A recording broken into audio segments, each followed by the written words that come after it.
Dando prosseguimento ao estudo da regra matriz tributária, a gente precisa entender o que, afinal de contas, é a tal da regra matriz desenvolvida por Paulo de Barros Carvalho. A gente comentou na gravação anterior que Geraldo Atalibra, Alfredo Augusto Becker e tantos outros autores já vinham estudando a norma tributária, já vinham estudando essa relação jurídico-tributária. A relação jurídico-tributária, é sempre bom reforçar, a expressão é normalmente empregada quando eu quero me referir à obrigação do sujeito passivo, contribuinte, tem de pagar o tributo para o Estado brasileiro. Muito bem.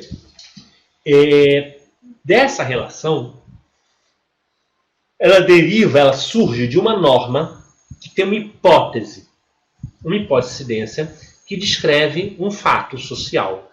Fato esse que, se ocorrer, gera a obrigação de pagar tributo. Tá? Só que isso é uma discussão em linguagem natural, como a gente chama, ou seja, é a linguagem do nosso cotidiano. Autores como Paulo de Barros Carvalho notaram o seguinte: eu posso utilizar a lógica para conseguir identificar a estrutura lógica de uma norma jurídica. A lógica é aquele campo da filosofia que tenta estudar como o pensamento funciona. Né? Quais são as estruturas e regras de uma boa reflexão, de uma boa dedução, de uma boa indução. Como é que funciona o raciocínio? As estruturas de raciocínio. Quais são as regras de raciocínio? A lógica tenta compreender isso. E há um campo dentro da lógica chamado lógica deôntica, que é a lógica que estuda o dever ser, ou seja, como as normas de dever ser funcionam.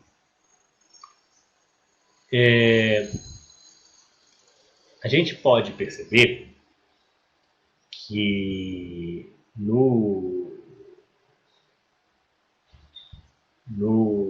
direito tributário,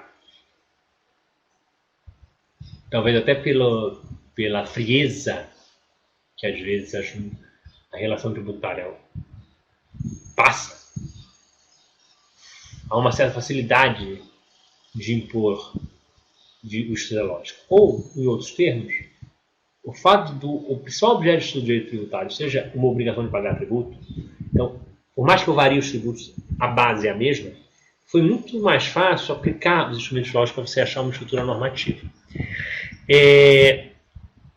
Todas as normas jurídicas possuem essa estrutura que vocês estão vendo aqui na tela. Professor, o que é isso? Vamos lá. Como é que eu falo uma norma? Dado tal fato, deve ser tal coisa. Então, dado o fato de alguém ter matado uma pessoa, deve ser presa.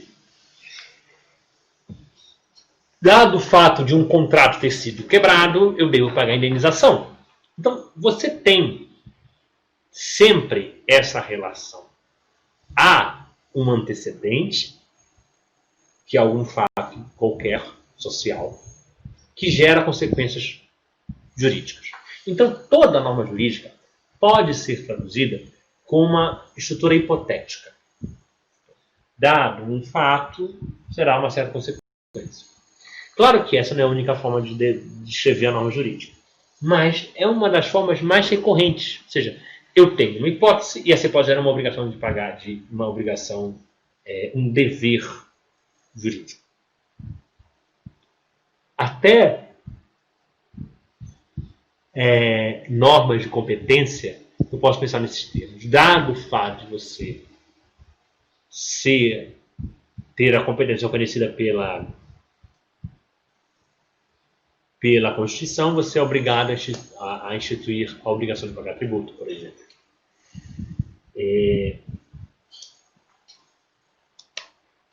Então, a estrutura da norma jurídica, ela pode ter essa distinção de dado uma hipótese, será uma consequência. É importante notar uma outra coisa também. A relação de causa e efeito também é isso. Também tem uma estrutura mais ou menos assim. Dado um fato, gera uma consequência. Então, em termos lógicos, é como se eu dissesse o seguinte. Mesmo a causa e consequência do mundo físico é sempre isso aqui. Dada uma situação, vai ter uma consequência. A gera C. Antecedente gera consequente. Por conta disso, Os estudos de lógica deôntica dizem o seguinte: eu preciso acrescentar essa letra D aqui, que está sorrindo agora para você nesse quadrado vermelho, porque esse D indica que SA-C significa que nós estamos diante de uma norma jurídica, ou seja, esse A-C não é uma relação de causalidade. Dado um fenômeno, gera uma consequência. Dado eu aquecer a água vai esquentar, vai borbulhar? Não, não é isso. É o seguinte: dado uma certa situação, deve ser uma consequência. Ou seja, dado o fato de alguém ter matado uma pessoa, deve ser essa pessoa presa. Dado o fato de alguém ser proprietário de bem imóvel, deve ser obrigado a pagar um tributo. Então, o dever ser, ele entra, esse D aparece nessa relação como essa coisa hipotética, dando, olha, é uma hipótese antecedente e consequente, e principalmente indica uma ideia de pode acontecer ou não. O dever ser não é certo que aconteça. Muito bem. Essa estrutura lógica todas as normas têm. Tá?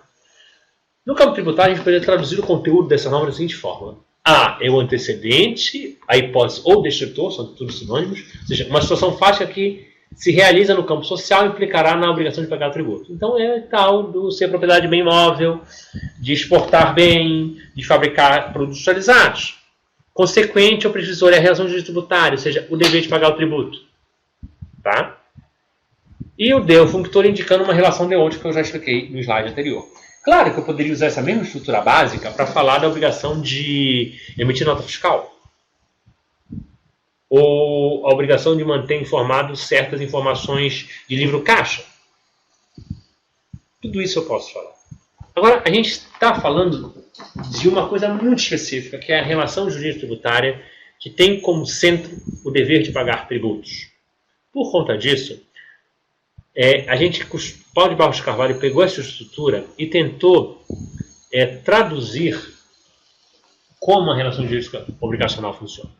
A relação obrigacional, aqui, repito, consiste na obrigação de um sujeito ativo entregar no sujeito, de um sujeito passivo entregar no sujeito ativo determinada quantia de dinheiro.